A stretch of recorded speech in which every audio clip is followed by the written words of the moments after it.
teaching and teacher education has been really my entire career. And so I've taught classes on teaching methods in college teaching, and then also lots of different workshops related to teaching, formal, non-formal teaching, how those things kind of translate back and forth. And so, so in many ways, when we were thinking about me doing a presentation, yeah, I can do something on teaching, but there's a lot to unpack because like I said, I do whole classes on this stuff. And so I found myself the other day trying to think about like, what am I going to do and how is this all going to fit together? So, but I do want to start off with, though, if I can make this work, we're going to do a kickoff question.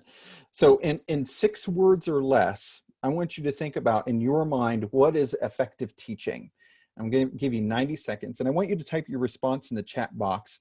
It does not have to be a complete sentence, but you cannot count hyphenated words as one word. I know some of you can't do that.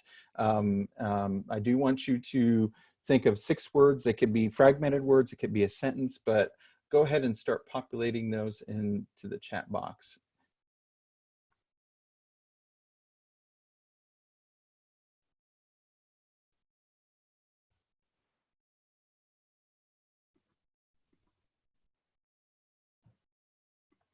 There we go.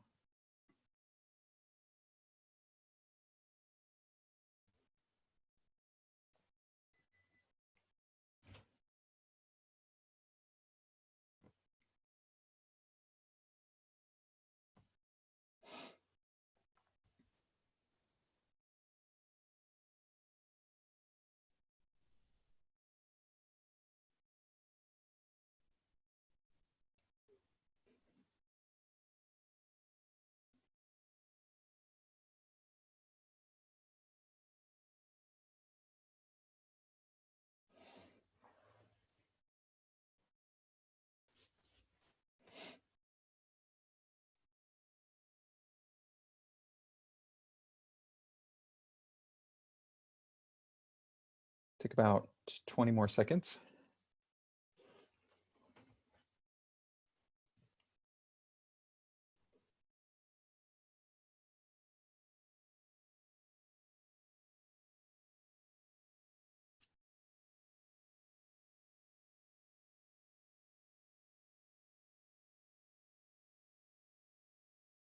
All right, so real quick, what I want you to do is I want you to scroll through the Zoom chat, and I want you to think about what are some of the themes that you're seeing across everybody's posts. And then once you have a theme, you can add that to the chat. You can denote, like, one theme I see is this, or you can put theme : this.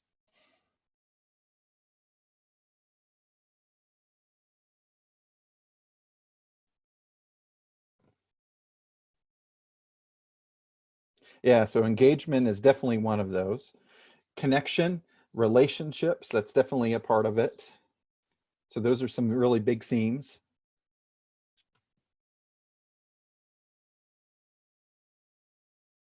Yes, learning.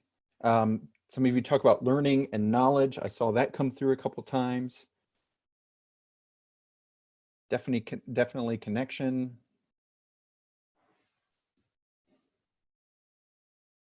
Memorable usually goes along with thinking and knowledge and remembering. Modeling, that in an earlier version, I had a little bit of modeling in my presentation.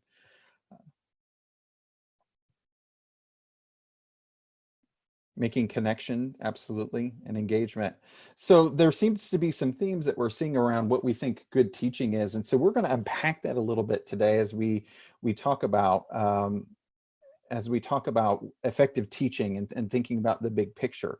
And so I used this picture because this is what I felt like I was doing when I was putting this presentation together. When you're packing for a trip and you have too much stuff and you're trying to like put that stuff in, like that's what I felt like today. Is I felt like I was trying to put too much stuff in. And so as a part of this, I had to make some decisions on what I should focus on. And so I didn't get too theory heavy. The objectives for today talk about a basic foundation in teaching and learning principles and theories. So I'm not going to get way too heavy, although if you ever want to go there, I'm happy to go there in terms of theories and focusing heavier on that.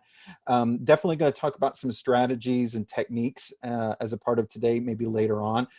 But I think what I tried to do today is give kind of a big picture view. So for those of you who went through a teacher preparation teacher preparation degree, those of you may have majored in ag ed, some of this stuff is going to look very familiar.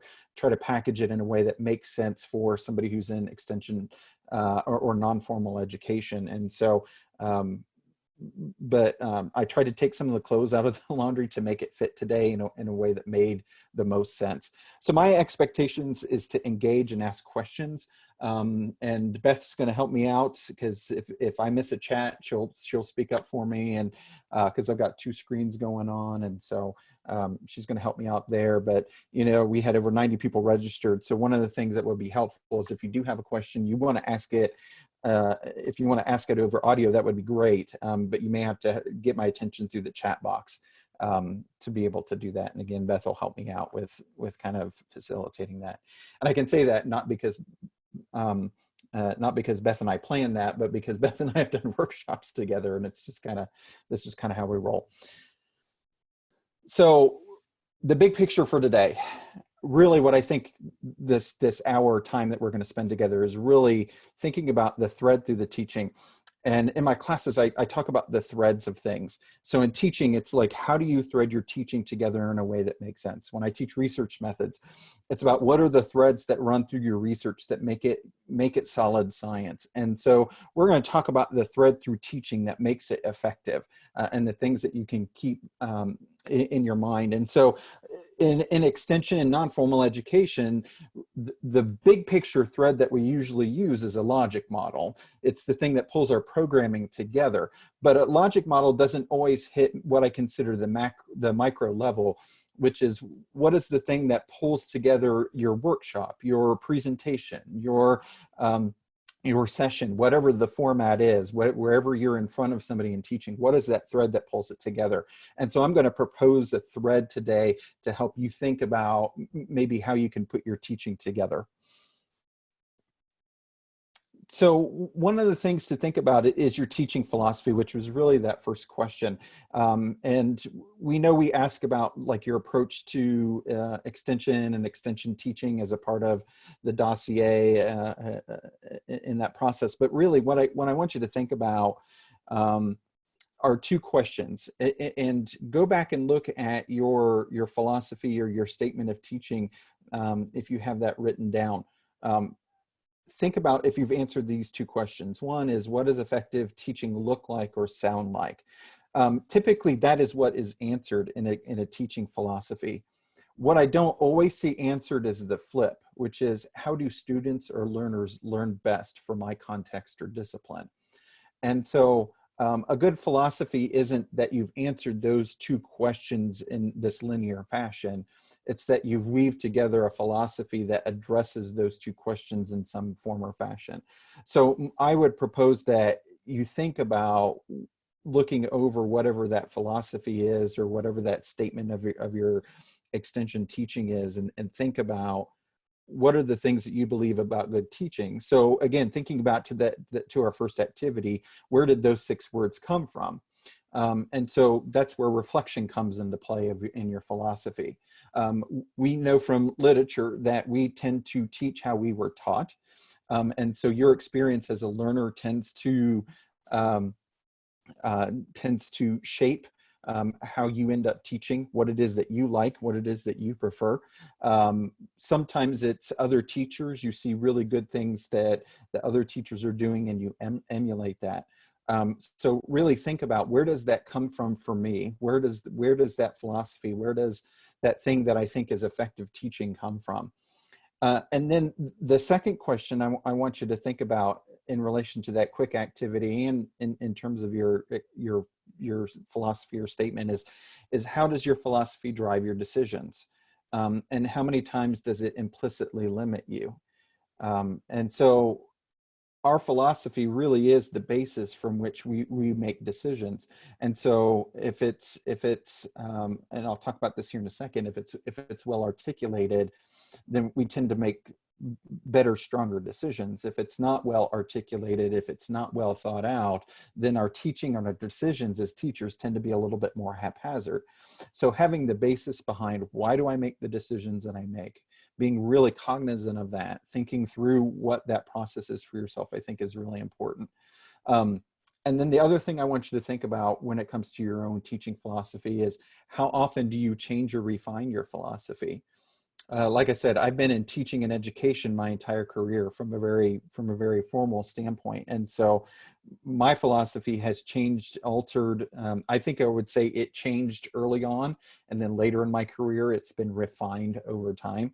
And so if you've stayed with and believed the same thing for 10 years, it's not to say that that's necessarily a bad thing, but the question is, how have you refined that? How has your thinking about teaching, your reflection refined how you make decisions as a teacher? And that's really what I'm driving at.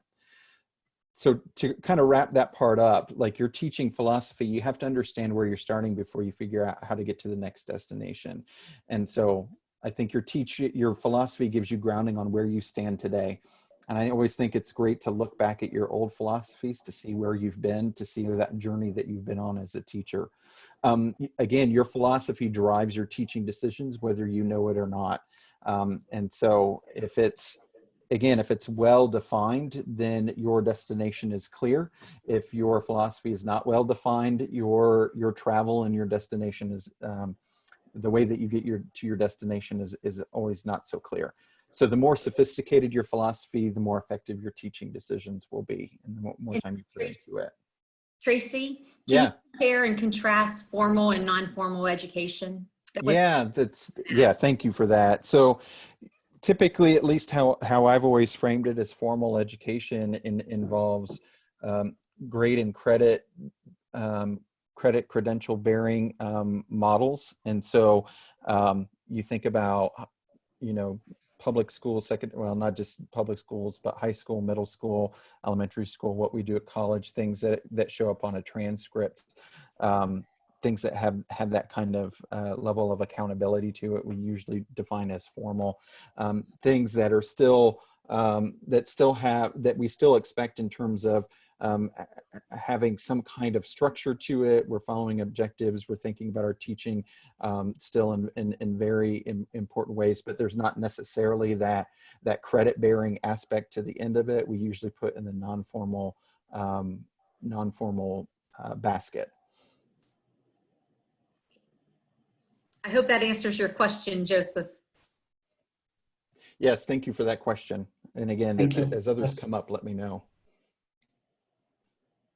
So the second thread that I want to introduce is levels of learning. Some of you may have learned Bloom's taxonomy, and I want to talk about how that fits in maybe a non-formal setting. This is kind of one of our drivers when we prepare teachers for formal education. But the basics are that there are different domains of learning. The first one is cognitive, which is about the thinking aspect. Other ways people learn is through the physical or the psychomotor. The tendency is to focus on, from a development standpoint, we focus a little bit more on younger children when we talk about psychomotor, but psychomotor also fits when we're trying to teach physical skills where repetition is important. So my wife is a music educator, and so psychomotor comes into play when my daughters are trying to build their muscle memory around playing a particular piece, and so on the piano. And so so psychomotor is about the physical learning that we do.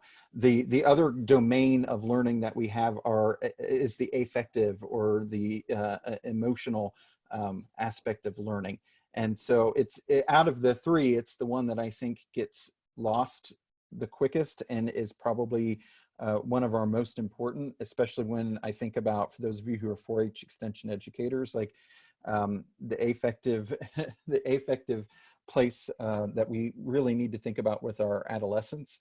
Having been a high school teacher, like what emotional baggage they bring into your classroom or your workshop or your session or the club meeting can really drive the other domains of learning, especially cognitive. And so thinking of being cognizant of the fact that sometimes we teach people not necessarily that they want to learn something that they have to think through, but they're learning something in an emotional kind of way is important as well.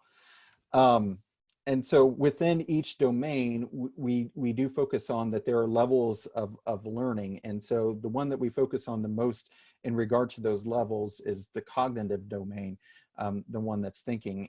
And when we look at those levels, we call them a taxonomy, because the presumption of Bloom's taxonomy, that theory, is that you have to crawl before you walk. And so before you can do sophisticated kinds of things in thinking, you have to have base knowledge to be able to do those, to apply that knowledge, to be able to synthesize and the like.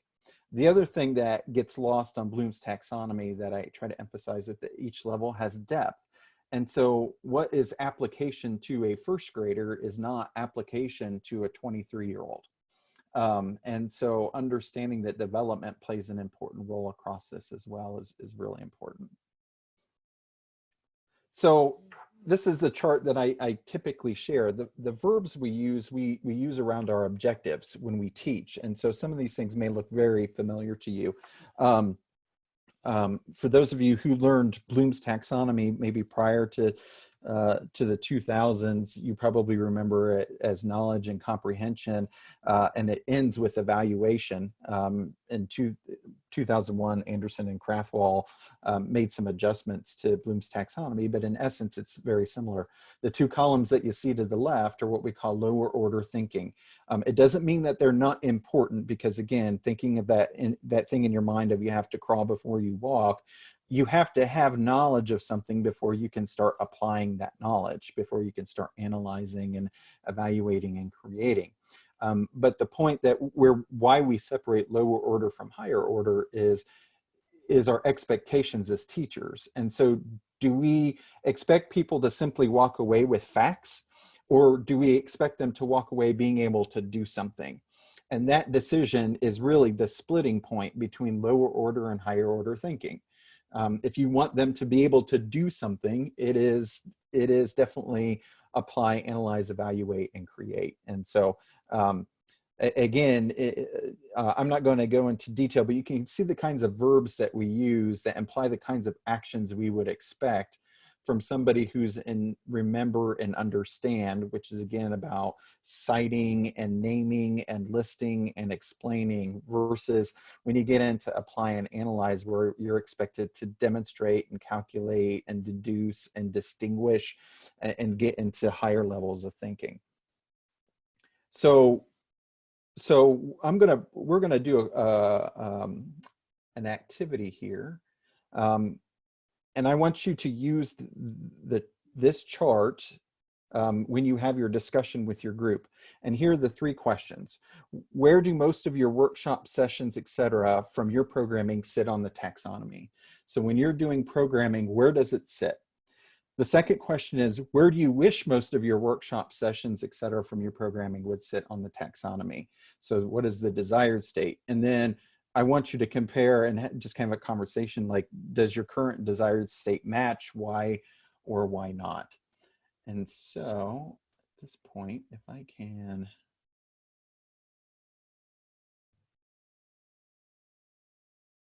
I may have to stop sharing. Beth, do you have the controls to break into the groups? I may have to. I think Jared does. And Tracy, I think I just gave you full host if you want to do it, or I'm happy to do it for you. I am good. Okay. We're going to do about, given the number of people that are here, we're going to do 12 breakout rooms. And so I'm going to click create breakout room, and you should be able to jump into a room. Again, I'm going to give you 10 minutes to talk within your own. If you've never done this before, it's going to put you in your own small Zoom room, breakout room. You're going to have 10 minutes. So if you haven't downloaded the PDFs of the slides, you'll probably want to have those because you'll want that chart. And then the other thing that you'll want is then those 3 questions that I want you to chat about in your small groups. Let me actually do 13. There we go.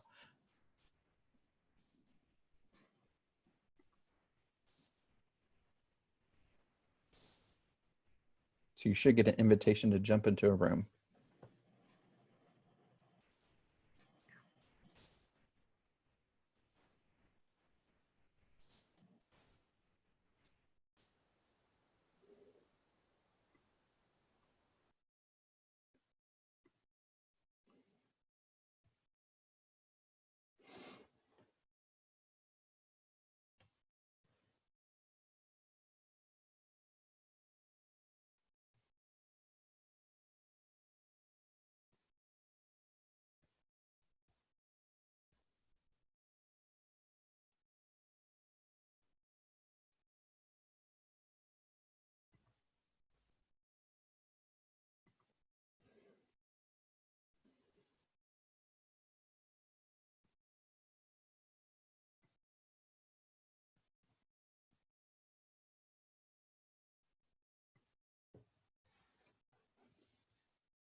Welcome back, everybody.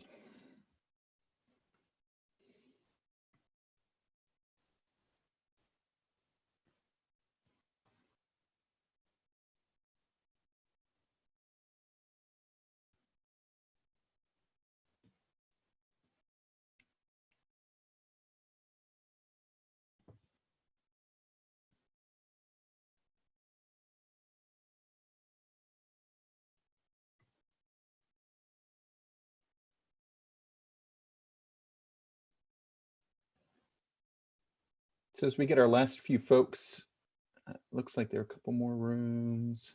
There we go. Looks like most everybody is back.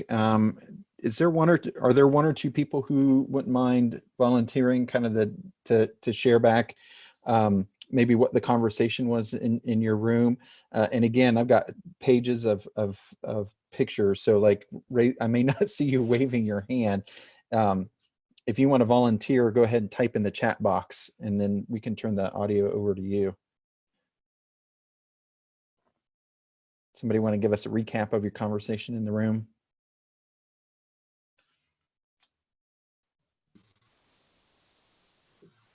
Okay, Mark, why don't you start off? I think the first thing that we talked about was whether our audience was a mandated audience or whether they were coming voluntarily.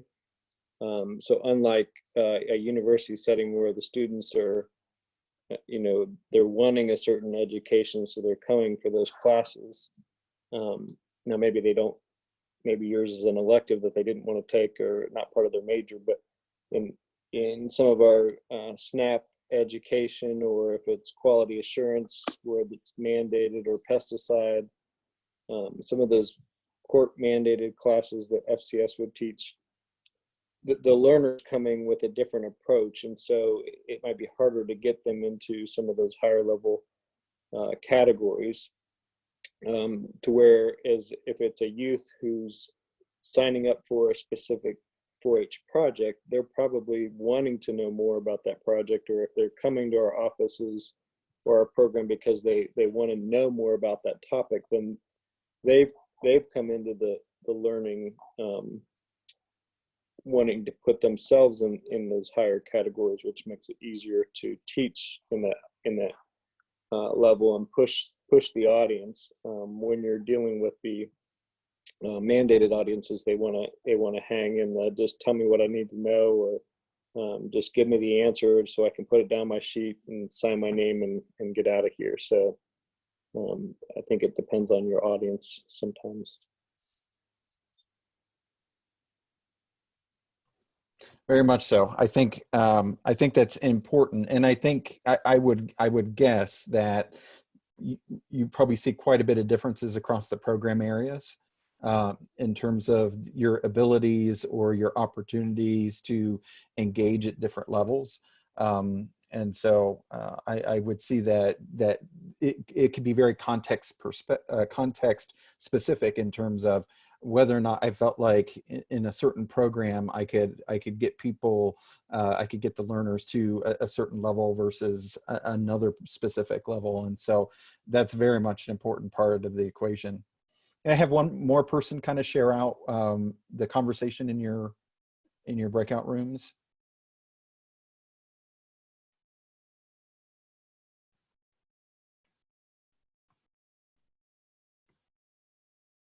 Oh, thanks, Christy. Go ahead. So what we discussed in our room was kind of how the lower level to higher level is kind of like a continuum that in our programs, and we had ag educators and 4-H educators, and I'm FNEP, that we all kind of start out on that lower level end of things, and then we kind of try to build to the higher level. And that you have learners who are, they're going to be able to take just lower level concepts and then themselves turn it into a higher level application and be able to synthesize that knowledge and apply it. Whereas you're going to have other learners where you have to take them through that higher level application. And that's when they're really going to solidify that information and knowledge. Yeah. So part of it is really how your programming is designed. And so certain programs might be kind of one-off workshops, you know, where you see that audience once and then you don't see that audience again. Other times it's a series. Sometimes you do a series and you don't see the same people every time, right? So you have a lot of variability in regard to the programming. And so it does either restrict, or in some cases, and if you do see the same audience over and over again, it does open up opportunities to move through the levels of thinking a lot better, or that taxonomy a lot better. And so really thinking about how do you really process that, and how do you really think about that is, I think, really important. And Dave says the key is knowing where the group is at when they enter your class. Too many times we develop programs to run when we need to learn to crawl. I think that's very, very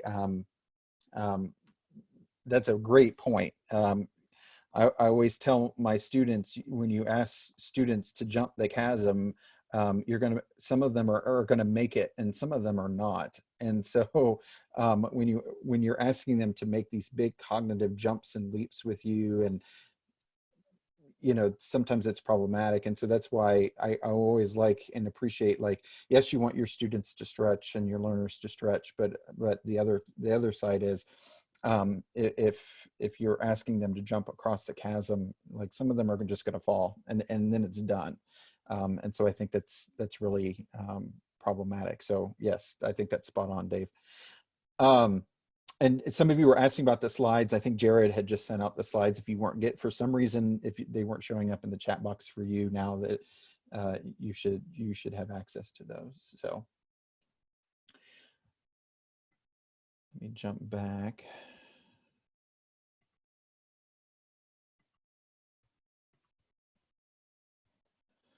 So one of the things I want to acknowledge then that you all unpacked is that in a formal setting, in a university classroom or high school, it's a lot easier to really think about how you can move through the cognitive levels. I think this is a real struggle for non-formal education. Not that you shouldn't pay attention to it and be cognizant about it and use this to frame where you want your learners to head at the end of your workshop, but there are some really inherent challenges to really applying Bloom's taxonomy to your individual programming and your workshops. And so and again, just acknowledging that there are real barriers, I think, in the process. So I want to make sure that that you're aware, that I'm aware that that this is not this does not apply one-to-one from a formal setting to a non-formal setting. It doesn't. It just means that you're going to have to think about that. You're going to have to think about this in a little different way than those who are in that formal classroom setting. So the other piece, or the other thread that I want to talk about, and combining it with the conversation with Bloom's, is that the typical threads I run through that my students, by the time we finish teaching methods are done, they're tired of me talking about the thread. But the thread that I talk about with them is your objectives, like what are you aiming to do, and those are usually based on Bloom's taxonomy. Threading that through the choices in your methods, which we're going to talk about here in a second. And then the third thread that we talk about is assessment. And note that I did not say grading. Grading I call the necessary evil to assessment. Assessment is the thing that we think about. And so we're going to talk about assessment as it relates to methods here in a bit. It translates a little differently for extension, but I think it's part of the threading that I don't want us to lose sight on. One of the things to keep in mind when I teach about different teaching methods, think about teaching methods on a spectrum from teacher-centered to student-centered. And when you look at the teacher-centered end of the spectrum, these are the things that the teacher has the most control of, that the learning happens mostly through the teacher, her or himself, that where the transmission of knowledge is a lot higher, and therefore the pure transmission is a lot quicker. When we look at the student end, the student or learner-centered end of the spectrum, those specific activities really focus on things that put the learner in control of the learning. They're more engaging. The teacher has less control, which for our novice teachers makes them really nervous to do learner-centered, because they have to hand control over. And so if you think about that spectrum, there are methods that fall all along that spectrum, from some that are more teacher-centered and some that are more learner-centered. There's one clear end of the learner spectrum end, and we'll talk about that for a second. But think about what method is the most, or I'm sorry, teacher-centered. What method is the most teacher-centered method that you can think of? So just think that one in your head, and we'll get to the answer here in a second. The thread that we're running through on this slide is that the more you move across Bloom's taxonomy, the more that you are required to do learner-centered methods and strategies. So if you want people to evaluate and create, you're going to have to do things that are more engaging and more learner-centered to get them to that space. Now, does that have to mean that that's happening while you're present? No, and I think that's one of the areas of difference and flexibility that non-formal and extension ed has over formal. So when I think about when my daughters are doing their 4-H projects, they're learning things through a very guided, structured system through what's in that particular project book. And so, but that book asks them to do things. Our 4-H educators aren't there teaching them side by side along those lines. So it doesn't mean that you have to be present, but you do have to create some kind of a structure or system in place where they're actually having the opportunity to do. And so when I think of maybe those of you who are A&R educators, a lot of that happens when you do farm visits, right? A lot of that doing and applying happens actually on the farm, and walking them through or consulting with the various farmers that you're working with in your community. But again, that's the thread you have to keep in mind with all of this, how these things kind of layer on top of each other, is that if you want to do the more higher order thinking things, you're going to have to change your methods and strategies to match. So again, I spend days and days on methods. So I'm going to talk through 3 very quickly. The first one is lectured. Lectured is our bookend. It's really the only bookend we have because it's really hard to say what is the most learner-centered approach. You could argue independent study, but I think there are people that would argue some other approaches are actually more learner-centered and put the learner in charge. The one bookend that's clear is the teacher-centered end. Lecture is the most teacher-centered. But think about this. Why do people start with lecture? Most novice teachers, when they think about putting together a lesson, why do they start with lecture?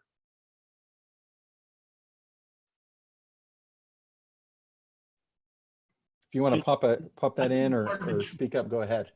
Tracy, this is Joseph. I think Yeah. part of it is they don't trust that the learner can learn or has any prior knowledge from which to build. And so they think it's like a banking, Freire talks about the banking deposit. So I'm just putting into someone's head versus allowing them to develop the knowledge from the information I'm giving them. And so I think there's a worry on the teacher's part that they won't get it if I don't give it to them. Yes, absolutely. So that's definitely a fear. Angie says you don't know the audience yet. So yeah, in some ways it's safe. It's safe. Dave says control. Yeah. My novice teachers, that when I work with novice teachers on various levels, control is the hardest thing to give up. And again, that's understandable. You're trying to figure things out. You're trying to learn things. And so when you're a novice, you tend to want to give up control. Chris says efficiency. Yes. Again, when you think about the teacher-centered approaches, they tend, in terms of knowledge transmission, it is the most efficient way. I didn't say effective, but I did say it is the most efficient way to transmit knowledge and information.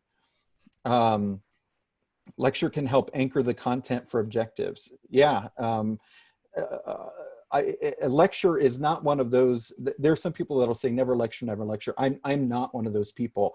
When I look at the spectrum, I don't see bad. What I see is bad choice combinations, not bad methods choices. And so when you think about lecture as a method, lecture is not bad, but it's one of those things that you don't want to do by itself 100% of the time. You want to break things up somehow.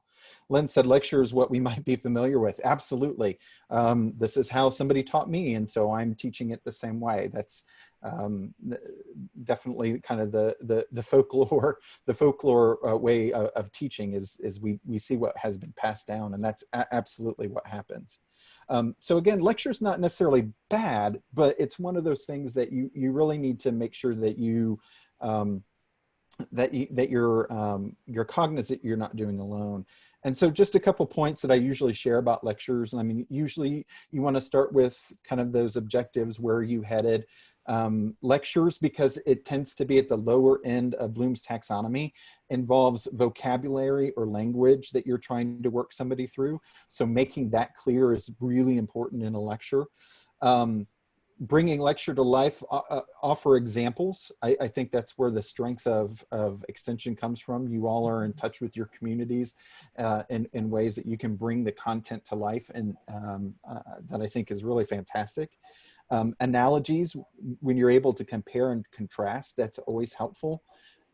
Using visual backups, variety of media, things that they can see and hear is important. And again, method is one that I really push that you don't ever use alone. Usually when you're stepping out and you're like, okay, what do I do next? My next advice is lecture with some questions. And so that's the second piece I'm going to share with you is it's less of a full-on method and more of a strategy. Many of you have used it and maybe not known that you've used it. Think, Pair, Share is one of those strategies I have in my hip pocket that I use all the time. And I usually rarely plan for it. I usually keep Think, Pair, Share in my back pocket when I'm reading my audience and I can tell I need to break things up. Or I've asked a question where I can tell they're thinking, but they're not ready to talk about it yet. And so Think, Pair, Share is one of those great ones that sometimes I don't even plan for. I just kind of use it when I'm sensing the room and figuring things out. three very basic steps. Think. You ask students to think about something very specific. Usually I'm very direct about what that is. So on that think step, usually I tell them to, I use the verb jot. Jot down 4 things that you have questions about. Jot down a list of 4 things, jot down 7 things, whatever it is. I ask them to jot down or jot down in their margins something very specific because that gives me a visual cue. Visual cue that they're on track, and then also a visual cue of when they're done, so that I can maybe wrap up things a little bit quicker. The next one is pair, so putting them in pairs or triads or whatever to talk. The beautiful part about the think and the pair part is when you have introverts and extroverts, your extroverts really like the sharing part, but extroverts, one of the characteristics that we know about extroverts is that they tend to speak first and think second. And so this method forces an extrovert to think before they speak, whereas an introvert prefers to think first and speak second. So this strategy allows an introvert to process some things, to share safely with a small group of people, and then hopefully that after doing those first 2 steps, an introvert will be a little more inclined to share with the larger group. So you might be engaging some different participants than you usually don't. So that last part is share, facilitate with the large group, kind of what that conversation was with the pairs, and facilitate that. You can also go from think to share and pair to share and do different varieties depending on your timing when you're trying to keep things moving along. But think, pair, share is a great way to introduce some engagement. It's usually a safe way to introduce engagement with a lecture and kind of pair that together. So something that's a little more learner-centered is case study. And I think when I think about methods that would apply to extension educators and professionals, case study comes to mind as one that I think there's a lot of potential. A case study is basically you're presenting them some kind of a situation, right? And you're giving them information and data. And so these are things that are constructed from real life, confronting real people. So they can be made up based on real life, or they can be actual real life cases. The newspapers, periodicals, current events, research at the university, other kinds of things. You all probably have access to some really great opportunities to share different cases. The problems can range to things that are open-ended to things that are very specific. So I've seen case studies where the method has been a 15-minute activity. I've also seen case study where it's been a full 3 credit hour undergraduate class. And the case was the thing that pulled the entire class together, and they studied the case the whole semester. And so cases can range quite a bit. There's some kind of outcome or product. We'll talk about what makes sense maybe in a non-formal setting here in a second. Includes information and supporting data for the case. Again, can be short or long in nature. Data are not necessarily numbers, and so don't always think that you have to present numbers when you give a case. And again, it can be used to address something that's really specific or something that's part of an entire program. And so you may use a case that links together several different sessions, and you may go back to that case to talk about different aspects of that case based upon what it is that you're trying to teach across the program. So there are different components. One is the scenario itself. Again, these are the details. And when I see cases, sometimes this is where it stops.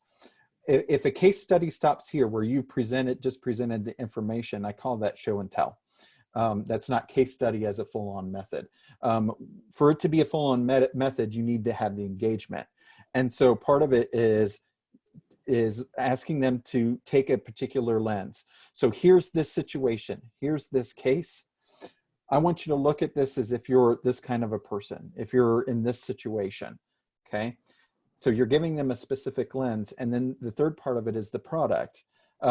So given this information with the lens that I'm giving you, here's what I want you to do. And so here are 3 examples in quotes of different levels that you can ask. You know, what are things that you should consider in this case? So something very just kind of 10,000 foot level, kind of scratching the surface, to what are recommendations that you would make? So asking them to dig a little bit deeper. What is it that you would actually do? To the maybe a third level where you're actually asking them to flesh out an entire plan. So again, that product part can be something that's very quick, very simple for them to think through, or it can be something that's a little bit more specific.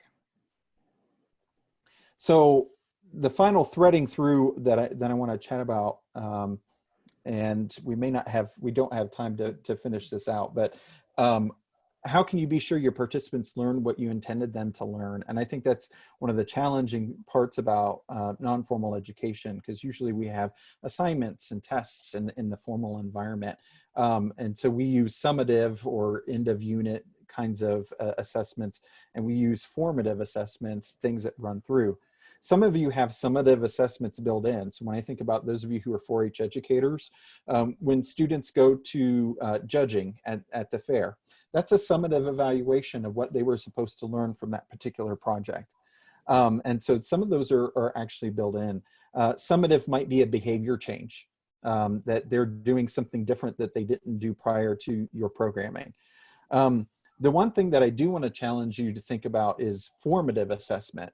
I call those mental checkpoints. Those you can build in, and those could be simple questions like depending on your audience in terms of how they respond to engagement, but asking them to talk to their neighbor real quick and share 3 things that they learned, that they had learned before after they had attended your workshop or session.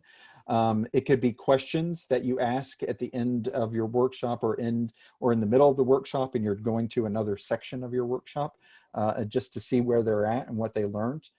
Because if they're missing concepts, that gives you an opportunity to go back and think about it. So I think assessment can be a real important point when you're looking at the method and the assessment and pairing those things together. It's just going to look a little bit different for non-formal settings, and you can build them in as ways to engage your audience as well.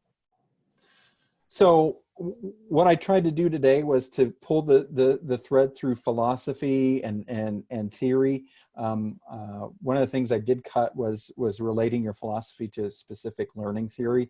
That was just way too much for today. But then levels of learning, and then strategies and methods.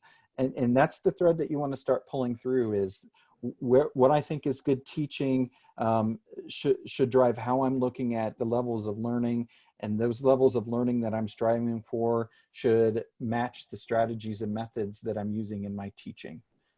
So that's the thread I want you to kind of keep in mind. So thanks for your time. I'm 1 minute over, so that's not too bad. Let Jared or Beth know if there are areas that you'd like me to follow up. Again, I tried to stuff a lot into this one hour, but I'm happy to do very specific things if they would be helpful. This time I will open up for any questions. And while people are asking questions, we will be sending out an evaluation, and in the evaluation, we have an opportunity for you to share ideas for upcoming sessions. So if there's things from Tracy's teaching session today, I called it facilitation, sorry, Tracy.